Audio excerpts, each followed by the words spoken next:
गेल्या 12 वर्षापासून ज्यांना देशातल्या नागरिकांना चॉकलेट द्यायची सवय लागलेली आहे, त्यांनी नुकतंच परदेशात जाऊन एका पंतप्रधानांना मेलोडी चॉकलेट दिली.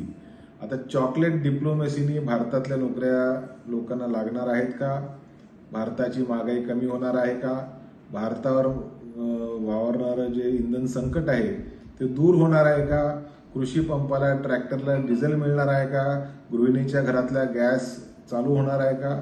हे प्रश्न निर्माण झालेले आहेत. ह्याच्यावर मात्र बोलणं किंवा भाष्य करणं ह्याच्यासाठी देशाचे पंतप्रधान आदरणीय मोदी साहेबांना अजिबात वेळ राहिलेला नाही.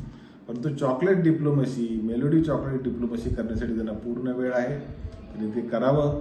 त्याच्याचबरोबर भारताचं इंधन संकट, महागाईचं संकट, बेरोजगारीचं संकट, गॅसचं संकट, कृषी पंपांना डिझेलचं संकट, नांगरण्यासाठी शेतीचा जो ट्रॅक्टर आहे त्याचं संकट, त्याला लागणारे डिझेल त्याचं संकट, हे कसं दूर होईल हे देखील त्यांनी तसंच ट्विट करून तिकडं सांगावं.